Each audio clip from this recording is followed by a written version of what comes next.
Polo, so what's up? So mortuary. We've been expecting your reply. We've not heard anything from you guys. I hope everything is fine. Challenge accepted. Myself and IYABO OJO, and if IYABO OJO is scared, maybe it should be Lizzy Anjorin. Sorry, Dr. Chief Mrs. Lizzy Anjorin Lawal versus Paul. Lizzy Anjorin mà ti jáde síta. Ó ti gbà láti kojú IYABO OJO lórí ìjà tí wọ́n ní wọ́n fẹ́ jà o. Lẹ́yìn ìgbà tí àwọn Portable àti Kata Efe tí wọ́n parí ìjà tiwọn o. Lizzy Anjorin ti jáde síta báyìí. Ẹ wò ọ̀rọ̀ yìí máa fẹ́ wá dín nǹkan báyìí. Ẹ gbọ́ ohun tí Lizzy Anjorin tó sọ. Ẹ dẹ̀ má gbàgbé ẹ máa bá wa subscribe sórí YouTube channel wa. IYABO, look at your life.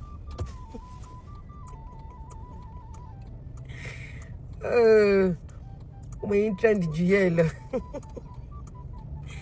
Mo trend ju yala ye lọ. Rò pé gbogbo nǹkan tó ṣe yẹn rò pé cruise ni. It's not cruise. You okay? Gbogbo wa tó yẹn is not cruise. It is personal. Like I said in my video yesterday night. Tí mo ṣe ń parabọ̀ lálẹ́. I said those people that had fight, ring fight, that was normal fight. My fight with you is going to be revenge scores. Mo po ti pẹ́ tó ti ń ṣorí burúkú ẹ̀. Tó ti pẹ́ tó ti ń ṣorí burúkú ẹ̀. Èmi ò bẹ̀ mú ní kékeré mi dẹ̀ bẹ̀ ṣeré. Mo pé the worst thing tó lè ṣe fún people like me that mind my business, I dance to promote my business. Mo pé tó wà lẹ́yìn fàjèjì lọ. Ebi wọ́n ló ń juwọ́ ẹ̀ṣẹ̀, ṣé bí wọ́n ló call me out. Ṣé bó lórí burúkú bending roller waist kẹ̀kẹ́ bàjẹ́ kò ṣe repair. Èyí dé ọtí Polo tí pampers fúnra ẹ̀ tó jọjú orí ẹ̀ lọ. Èyí tí gbogbo fúnra ẹ̀ ti bẹ́ ṣúkẹ́ṣúkẹ́ yẹn. You are nobody, yí ẹ̀ máa jẹ gbákú ni. Yí ẹ̀ máa jẹ yàkú ni. Orí gbogbo fídíò ìwé go viral, punch everywhere, ó lọ fà. Everywhere scatter. Ògo ló ń sọ̀rọ̀, ògo tó ń gbógo mi. Àwọn pé tí wọ́n bá ń gbàdúrà níbi kan lọ́nà tí máa dáhùn àdúrà yẹn. Ìwọ kẹ́ máa fi yín là ní, máa fi yín lówó, máa fi yín jẹyàn, ẹ máa sáré kú ni. Ìwọ tó kẹnu bọ̀rọ̀ family oní family. Ṣé bọ́wọ́ ni ìyá àsìnkú? Ìwọ ló máa mọ gbogbo nǹkan tó ń ṣẹlẹ̀ nínú ẹbí ẹlẹ́bí. Anything that happens to you is a consequence of your actions. Ṣé ìwọ nìkan ló wà ní film industry? Or anybody ní film industry kó máa ṣorí burúkú tó ń ṣe kiri? Kò sí. O ti ṣe ohun tẹ́nìkan ṣe rí, ojú ẹ gbọ́dọ̀ rí nǹkan tẹ́nìkan rí rí. I've been expecting the so mortuary, àbí so ambulance, àbí so whatever. Your executive producer, lórí burúkú oní fake life IYABO. So executive producer ló tó organize show fún Mohbad. Orí bẹ́ẹ̀ ṣe ń ṣẹ̀sìn. Èmi náà ni mo wọ́n tó ń pa mí lẹ́rìn. So mortuary executive producer òun ló arrange show fún Mohbad. Orúkọ ò dẹ̀ jáde rárá. Orúkọ Polo ò jáde ní Gist Lover. The same so mortuary ló arrange ìjà. Okay. It's yé. So executive producer ti tiẹ̀ yẹn á wá arrange ìjà fún èmi àti ẹ. Ìwà dẹ̀ jáde láàyè, ìwà jáde lóòyè, ìwà máa lọlé. Èmi ò ń ṣe wèrè bí titi ẹ. Mi ń ṣe olórí burúkú bí tiwa ti Polo. Ó rí pé evidence mo gbé jáde láàárọ̀, ó rí pé everywhere scatter. Because a lot of people don't actually know that. So mortuary was the one that organized Mohbad's event. I mean, few hours before his death. The same so mortuary happens to be your executive producer. Then so mortuary becoming your executive producer after Mohbad's death. Is that a compensation or alleging? Then he's now the one organizing fight. And why is Polo not coming on ring with me? At least let's settle this course. IYABO. Okay, if Polo is, because I heard Polo has been bedwetting since yesterday. I understand the paper pass here, okay, if Polo is being scared of Chief Lawal, let it be between myself and Polo, since Polo was the first person that called me out. Then Polo versus Lizzy versus IYABO OJO. I'll do both of you. I'll take both of you. And remember, we are coming with coffins. Not just one, but 2 coffins. One for you, IYABO Ojo, one for Pelu. What a shame. Pelu, you are a disaster, you are a disgrace, you are a nuisance. Imagine saying so mortuary should set a ring between myself and IYABO after using me to collect public donations. And you even said they should provide doctors and ambulance. You lenwe. Lori buruku tí ó bá so lórí buruku IYABO Ojo. Tọ́lọ́run ti fi kú ọmọ dá lóró. Imagine what laziness and being broke reduced IYABO Ojo to. You see, there is something you need to value in life. Ó yẹ kó ti yé yín. Kí ló dé tí Pelu, why are you not bringing your first wife? I mean, the one that had children for you, we don't even know if you are the father.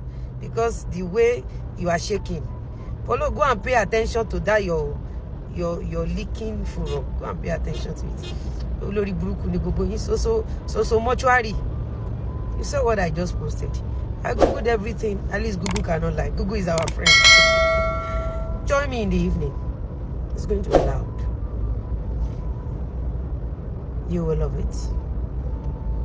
Ẹ̀yin àgbàlagbà, ẹ mọ̀ bí tí mo sọ̀rọ̀ ló yẹ kó ti yé yín. Pelu àti Soso mortuary ni wọ́n organize show few hours. Kọ́mọ ti bí tó palẹ̀ mọ́. Ṣé o mọ̀ pé àfojúdi ló pa ìyá ẹ̀? Bó ṣe lọ fojú di mí nìyẹn ló ń dájú slova tí mo expose yàrá ìyá ẹ̀. Mọ̀ pé àfojúdi ló pa ìyá ẹ̀. Tó fi lọ ń sọ ọ̀rọ̀ sọ́dọ̀ àwọn bloggers. Ló ń fèmí ṣe fracas. Mo máa yọ glove lọ́wọ́ máa fún ìyá ẹ̀ ní smackdown. Mo má bínú mo ń jágbá ni. Mo post the video mo fi ń jágbá. Because mo feel cool. You know, when you are winning, when you are trending, IYABO Ojo ṣe fíìmù olórí burúkú ó tà. Easy ló ń tà. Ma yọ glove lọ́wọ́ ma fún ìyá ẹ̀ ní smackdown ni. O ní bọ́m̀bẹ̀. Kú ẹ̀ náà máa gbé jáde. Soso Brenko àbí Soso kí lẹ́ ń pè. Soso mortuary. Executive producer ti tiẹ̀. Ó ṣàrí tó lórí burúkú bending roller waist kẹ̀kẹ́ bàjẹ́ kò ṣe repair. Ó ṣà ń tàgì ẹ̀ Soso mortuary Soso ambulance. Ẹ̀mí tèmi lẹ́fẹ́ fi sanwó fíìmù tẹ́ ṣe fíìmù. Ẹ̀mí IYABO Ojo ẹ̀mí àwọn ọmọ ẹ̀ àti lórí burúkú bending roller waist. Ọ̀run àfẹ̀mí yín ṣòfò. You see, there are some things you do.